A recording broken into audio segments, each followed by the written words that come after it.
시편 36편은 하나님을 무시하는 악인 앞에서 드리는 의인의 신앙 고백과 간구를 표현한 지혜의 시입니다. 특별히 이 시의 표제는 여호와의 종 다윗의 시, 인도자를 따라 부르는 노래로 되어 있습니다. 여기서 다윗은 본인 스스로를 가리켜서 여호와의 종이라고 표현하고 있습니다. 이는 다윗이 정치 지도자, 즉 왕의 자격으로 이 시를 지은 것이 아니라 여호와의 종이란 자각을 가지고 이 시를 지었음을 의미합니다. 이스라엘은 신정국가, 즉 제사장 나라였습니다. 따라서 이스라엘의 진정한 왕은 하나님이셨죠. 다윗은 다만 하나님의 종으로서 하나님을 대신해서 이스라엘을 다스리는 여호와의 종이었습니다. 다윗은 늘 이것을 마음에 품고 살아갔어요.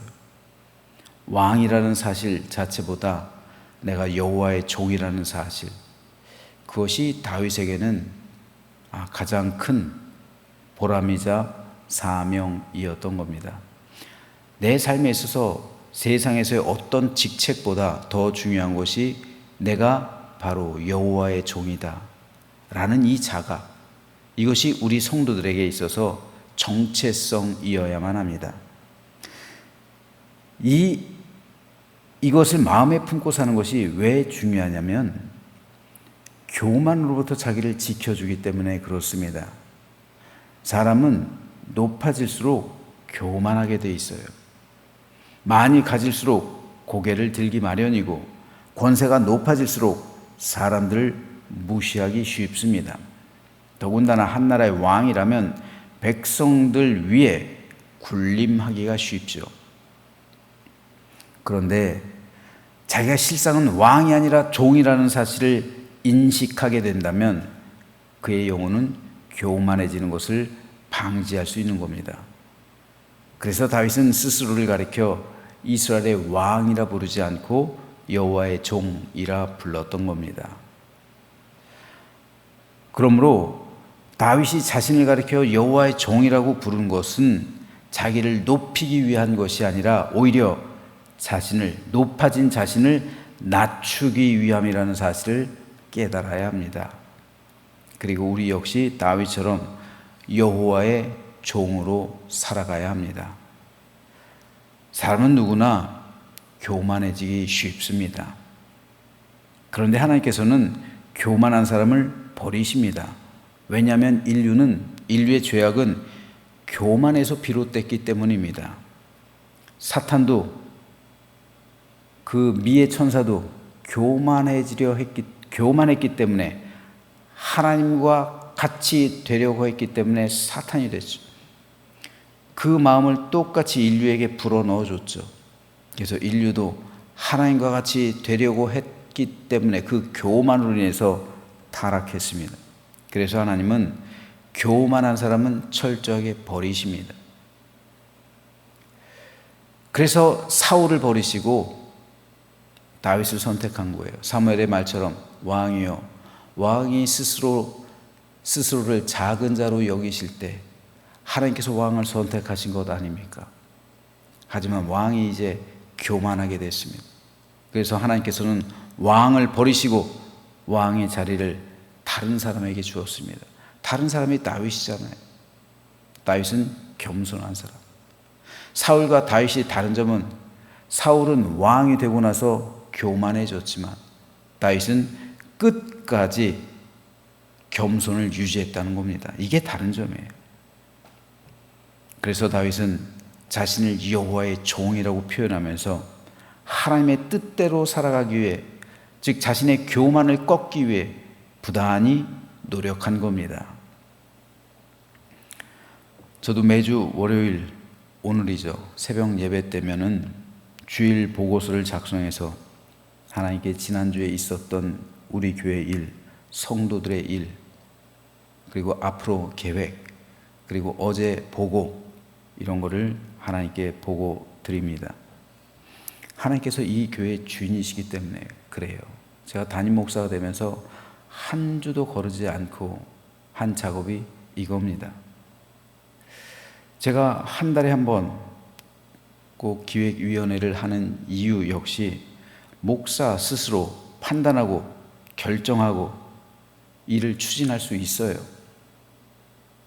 하지만 하나님 나라를 위해 함께 동역하고 같이 그 길을 걸어가기 위해 하는 겁니다.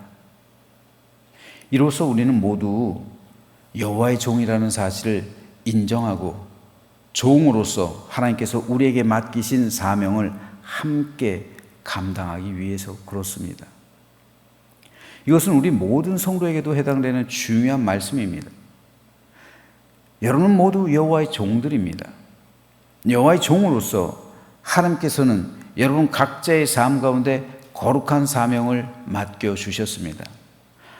따라서 내가 여호와의 종이라는 인식을 갖게 될 때 우리는 교만해지지 않고 다윗처럼 하나님께서 맡겨주신 사명을 온전히 우리 인생 끝날까지 감당하게 되는 겁니다. 저는 저와 여러분 모두가 여호와의 종으로서 하나님께서 우리에게 맡겨주신 사명을 온전히 감당하며 끝까지 우리 인생 끝날까지 완주해 나가며 겸손으로서 우리 하나님을 사랑하며 섬기는 진정한 여호와의 종들 되시기를 주님 이름으로 축복합니다. 시편 23편은 여호와의 종으로서 다윗이 하나님을 무시하는 악인들을 견책하고 그들의 삶을 따르는 백성들을 교훈하기 위해 쓴 시입니다. 이 시는 크게 세 문단으로 나눌 수 있습니다. 4절까지는 하나님을 무시하는 악인의 교만과 패역을 묘사하고 있고요. 5절에서 9절은 악인의 길을 떠난 의인이 하나님께 드리는 신앙 고백을, 그리고 10절에서 12절은 의인과 악인 사이의 구별을 간구하고 있습니다. 여기서 다윗은 악인과 의인을 비교해서 말하는데 악인의 특징은 한마디로 하나님을 두려워하지 않고 교만하다는 거예요. 이것이 악인의 특징입니다. 그래서 그들은 죄악 가운데 나아가며 악한 삶을 살아갑니다. 반면에 의인은 하나님 안에서 살아가며 하나님께서 주시는 복락으로 즐거워하는 사람들입니다. 특별히 다윗은 의인의 삶을 가리켜 이렇게 말합니다. 진실로 생명의 원천이 주께 있사오니 주의 빛 안에서 우리가 빛을 보리로다. 의인은 생명의 원천이 주께 있다는 사실을 아는 사람입니다. 그리고 주의 빛 안에서 빛을 바라보는 사람이 의인의 삶입니다. 그러므로 의인은 늘 생명 가운데 살아가는 사람이고 주의 빛 안에 있는 그 빛을 바라보며 살아가는 사람입니다.